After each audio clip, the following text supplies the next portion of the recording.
number 3. I'm a girl and I was 16 at the time. I live with my mother and my brother. My grandmother had visited earlier that day, driving her car round to our place. It had begun to get dark and she was not confident driving it back in the low light, and so my brother took her home. However, late that evening, my gran had asked if my mother could drop the car back at her place, as she needed to use it the next day. My grandmother lives only a block away, and so the trip wouldn't have taken more than 5 minutes. The best way to go about making the delivery was that my mother would drive my grandmother's car and my brother would drive behind her, so that they could drive back together. And so off they went, leaving me alone in the house for a brief time. This didn't bother me, as I was old enough to be fine on my own. But this is where things took a terrifying turn, and the dread and fear that filled every inch of my being that night is far worse than any negative feeling I've ever had the misfortune of experiencing since. This is going to be difficult to recount once again. I was sitting in my front living room. We have a small front garden and a security gate surrounding the premises. This is the standard property arrangement for the country in which I live, as we have high crime rates. I heard a rattling of the front gate outside, and naturally, I went to check out the window to see if perhaps my mother and brother had returned. To my absolute terror though, I watched as 2 dark figures jumped over my gate and then entered into my property.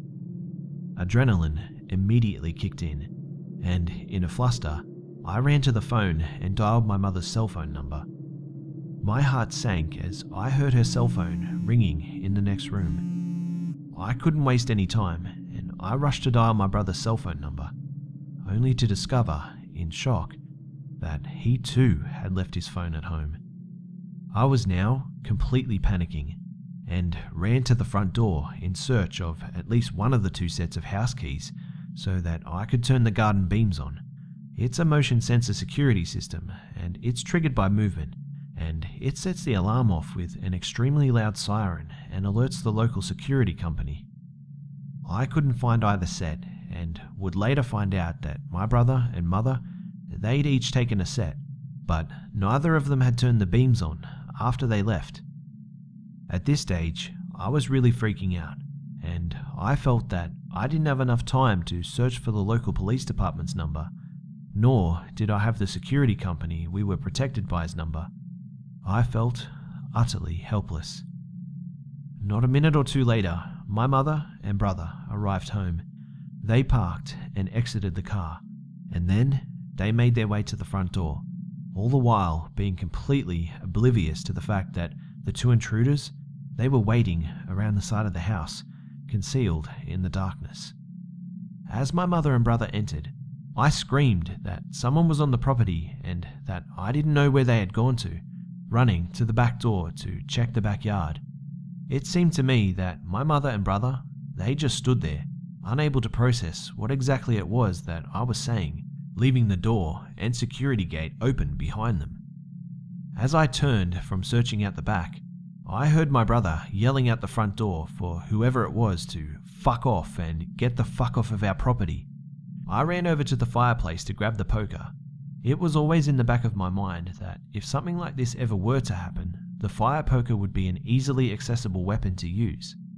After this, I ran to the front to join my family as we attempted to hold the door barricaded while we tried to lock it, as 2 men tried to force their way into my home.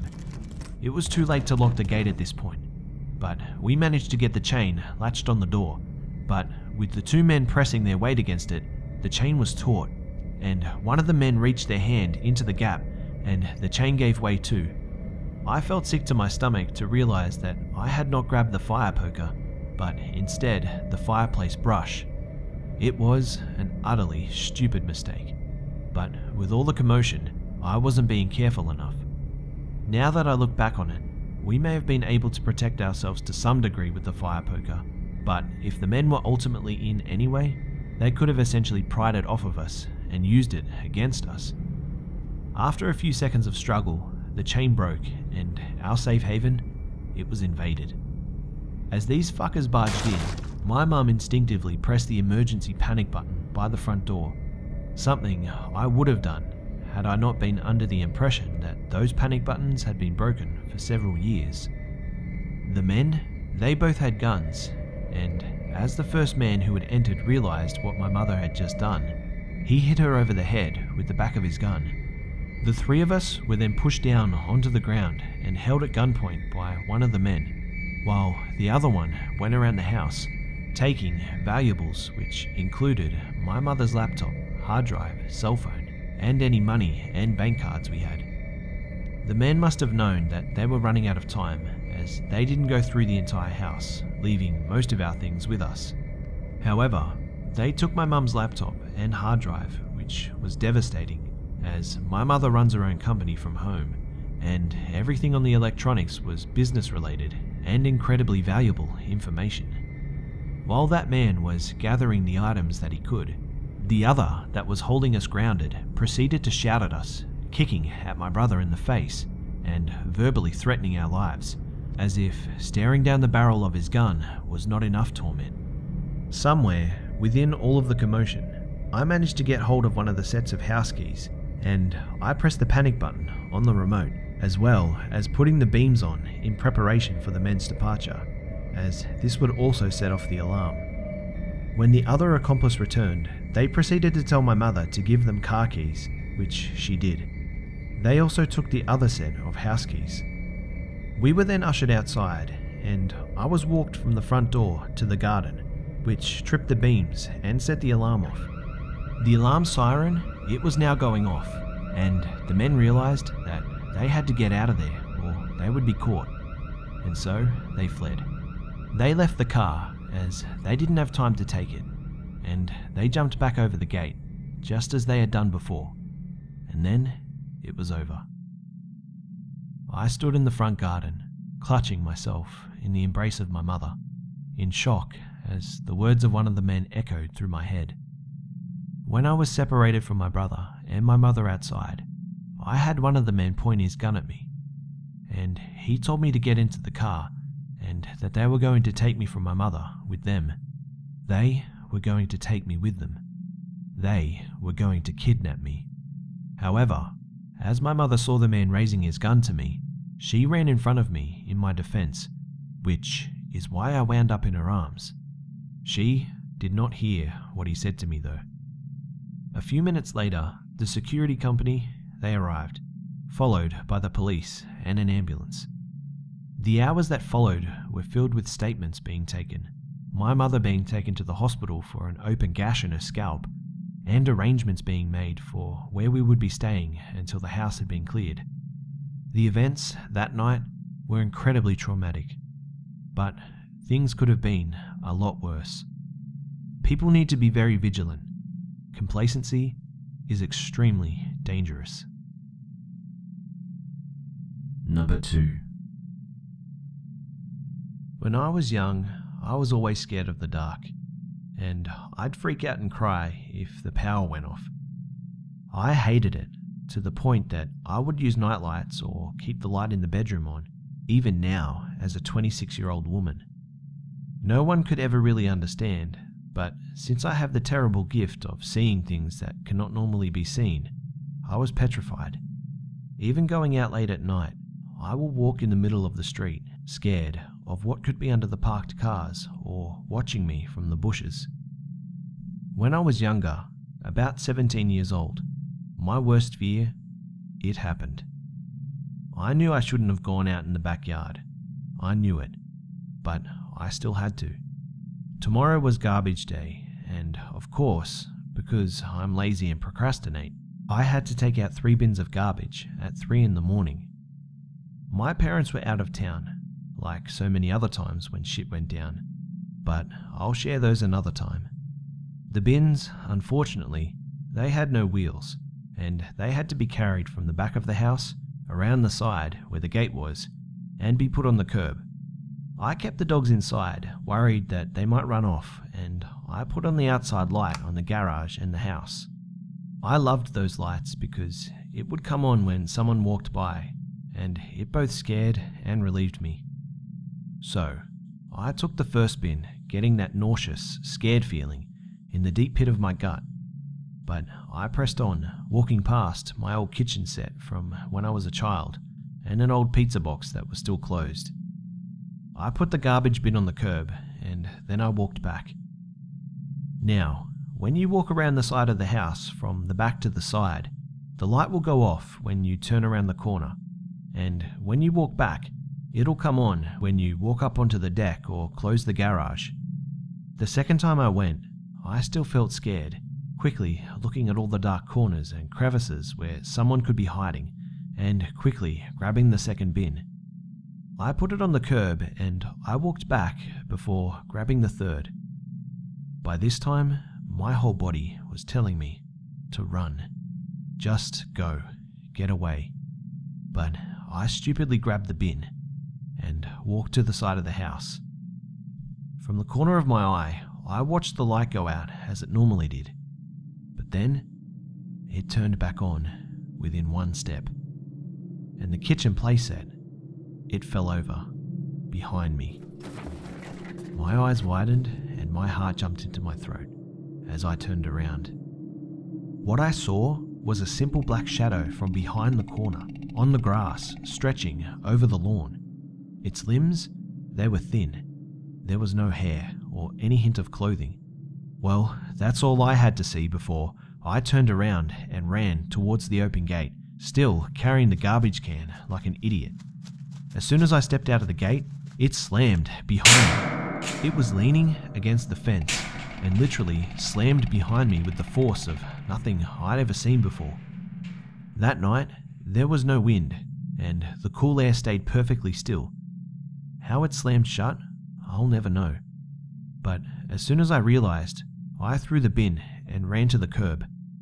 I watched, wide-eyed, as the blackness behind the fence and gate just loomed against it.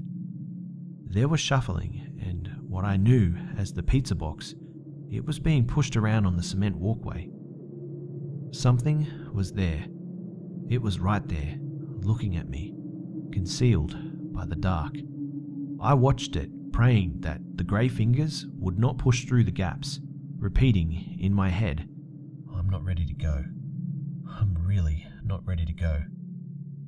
As I backed up across the street, I watched it for 30 minutes, in complete silence. After the movement stopped, I took my phone and called my boyfriend at the time to come to my house because there was an intruder. Thankfully, he tiredly got up and then he drove to my house. It felt like forever as I just stood there shaking and crying quietly. He finally drove up the driveway, and once he was inside, I felt a bit of relief, until he said that he was going to the backyard. I didn't want to go, but I didn't want to leave him alone either. So I slowly followed in after him, and I noticed that the pizza box, it had been opened and moved from its prior place. We turned the corner and I looked and pointed at where I saw the shadow of the thin body, and then I looked down at the fallen kitty refrigerator laying face down on the cement. I was terrified. I felt like I was going insane as my boyfriend laughed it off as my wild imagination. I knew what it was, but he didn't listen. He refused what I thought it was. But that wasn't the first time anything like that happened. It was just another night in my hellhole of a life. Number 1. My name is Gary Valentine. I'm currently married to Margaret Valentine, and this story is very important to me. We live in Clearfield, PA. I work at the local oil refinery, and my wife, she's unemployed. We live a couple of miles away in a town called Lasonta Mills. We live in a 4-bed, 3-bath house in the most residential area of Lasonta Mills. Even though we live here in Lasonta Mills, most of our amenities, they're in Clearfield. Here's my story. It was not far from Martin Luther King Jr. Day, and Margaret and I, we were freshening up the house. Margaret was dusting and I was vacuuming the kitchen when I heard a small thud coming from outside. It was Sunday night, and I thought to myself, if someone was going to break in, they'd have to be pretty stupid because it was winter here in PA and a Sunday night. Margaret did not look like she heard the noise either, so I just went back to vacuuming. I watched the TV and then I went to bed towards 11 o'clock. I woke up at 7 to my loud alarm clock. I got up, made myself some Cheerios, got ready, and then I went to the refinery. I came home at about 6:30. We had some fried chicken with mashed potatoes and then brushed our teeth. But while I was doing this, the thought of that thud, it came into my mind for some reason. I questioned it in my mind, and then I went to bed with Margaret. I dozed off into a deep sleep when, at 2:30, I was woken up by the same thud I heard last night. I curled into a ball, and then I heard a fist bang onto the front door. Margaret woke up too, huddled up in the covers with fear. We then heard a moan, and then we heard footsteps walk away from the house. We sat there, wondering if we should call 911, though Margaret said that we should just go back to sleep. I wondered what the hell it was. I thought to myself, it must have happened because Margaret heard it too. I did not get any rest that night. The next day, I went to work exhausted. But when I walked to my car, my heart sank. It was 2 footsteps in a pile of mud from a rainstorm a couple of nights ago. There really was someone at our house last night. This was freaky as hell. I went to work and told a co-worker, Frank, about the story. He first didn't believe me, but I called Margaret and she told him the same thing. Frank sighed and said, if I were you, I'd stay at a hotel for a couple of nights or something. I told him no, and that I was going to show this person that this person's little trick, it wasn't working. Frank patted my back and then said, all right, that's some real courage there. I smiled and then I went back to work. This creeper, he's a real idiot, I repeated in my head on the car ride home. When I came home, Margaret, she was frozen in fear. I asked, is everything all right? She sputtered, no, that weird freak, he called and said he would slit our throats. After that call, I grabbed some steak knives and I put one at each of our nightstands. I contacted the authorities too, and they said that they would send down an officer to examine the footprints. After 45 minutes, an officer came down and examined everything. He said that the footprints were human, but he said it was probably one of us. Margaret informed him about the sounds too. He said it was probably just house noises. He left and he did nothing. That night, we were just too shook up to go to bed. At 1 o'clock in the morning, we heard a huge bang at the front door. We jumped immediately. Then we heard an even bigger bang at the back door. This creep was in our backyard. Then the creeper yelled, I'll slit your wrists, Gary and Margaret. We nearly screamed, but we covered each other's mouths. This creep, he knew our names. We then proceeded to hide under the bed, but the man, he kicked our backyard door. Then the freak said, if you don't let me in, I'll break into your bedroom window, and then I'll cut your heads off. This freak was now screaming, and he knew where the hell we were. We grabbed our knives, and then I said something I regret.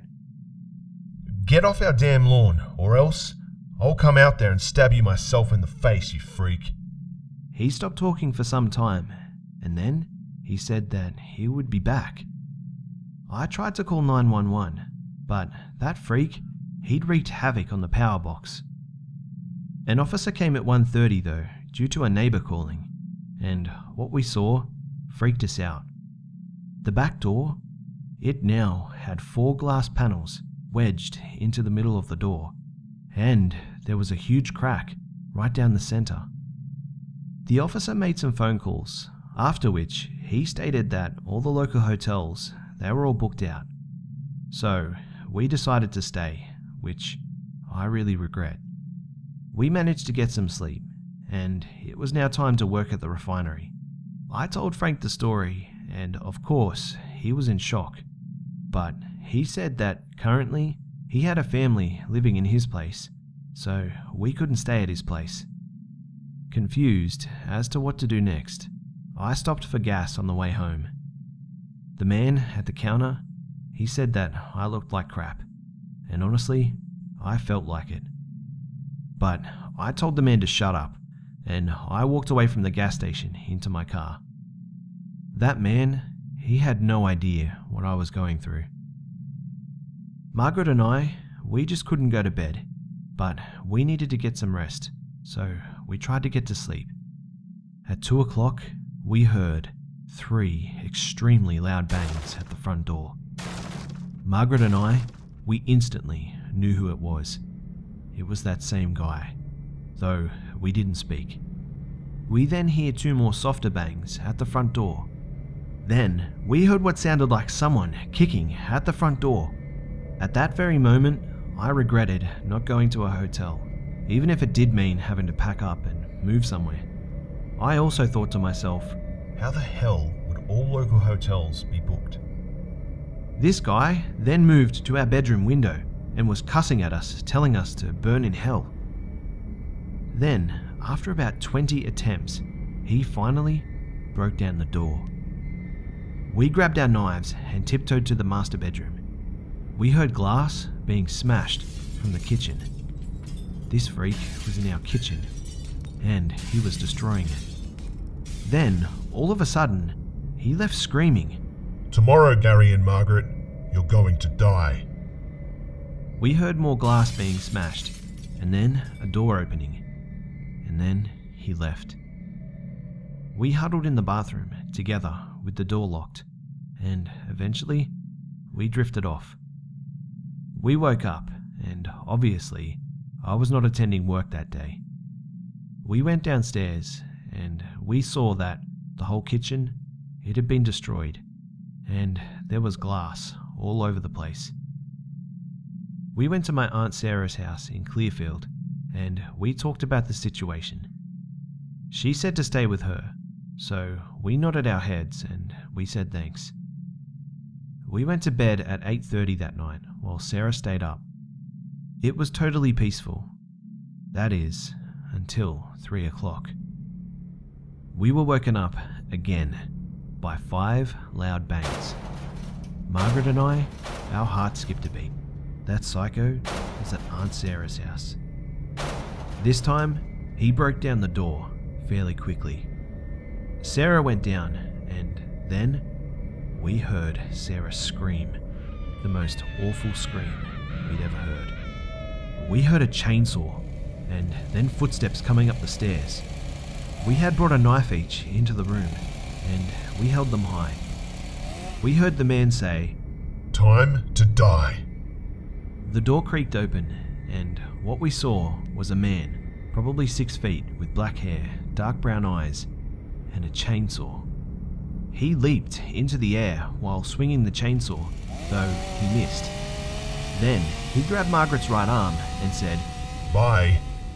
Though, at that moment, Margaret managed to punch this guy in the nose, and then she shoved him to the ground.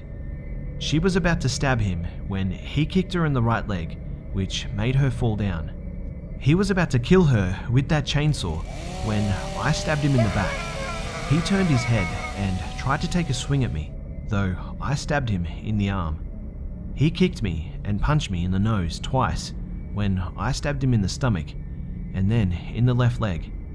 He dropped to the floor after this, and by this time, he was nearly half dead. I grabbed his chainsaw and then I punched him. He then sat there rolling in a pool of blood, cussing at us for about 5 minutes before Margaret, she punched him in the face again. Margaret went to the neighbours and called 911. The cops and the ambulance came, and he was taken into custody. Unbelievably, on the way out, he managed to say that he hoped that we died. He was taken away, and a week later, I heard some pretty scary news. he had apparently hacked into my Facebook account and he had found my address. This man was apparently jealous of my happy lifestyle and he just got out of jail for burglary. So apparently he wanted us to die. I know it doesn't make much sense, but that was what I was told. Apparently he had been scoping out my house and then on Sunday he made a thud on the wall just to scare us. He wanted us to be sad and scared before we were killed. So for 4 nights he tried scaring us before on Friday making his move. He followed us on that Friday, and when he broke in, Sarah tried to stop him, though he killed her, and then he tried to murder us too. The story is disgusting when I look back at it. That same year, we moved to Manhattan Beach, California, and we had 2 boys. We now live in a 4-bed, 3-bath house, and we live happily, though Margaret and I, we still have nightmares.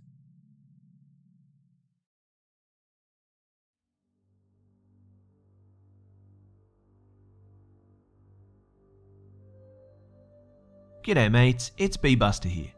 Well, I hope you enjoyed the video guys. And you know, I once heard this story about a female criminal that reminded me of this video. This nut, her name was Hazel, and she held up a bank. And you know what this nut said to the bank tellers? Give me all the cash yous have. Come on now, don't lie, you guys love this stuff. You guys eat this stuff up for breakfast, right? Don't worry guys, I'm not going to quit my day job or anything, okay? I won't do stand up or anything, I promise. Thanks again to the Hive members that bravely shared their story for us all here. And I hope you guys are all doing really well. For the chance to have your story feature in a video, you can send your story to my email, which is in the description below. And as always, keep them coming guys, as this channel relies upon your stories to continue. Also, please do me a favor and just state in your email what your story is about in the description, and also provide me with a short written statement of consent just so that I can be above board with everything. Also, remember to tell me in the email if you would like to remain anonymous, and please change any names if you don't want particular names to be shared. As always guys, it would be awesome if you could like, share, comment, and subscribe if you're new.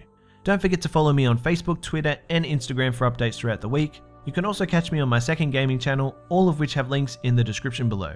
Thanks again for tuning in guys, and for all the love and support, and I'll see you mates in the next one.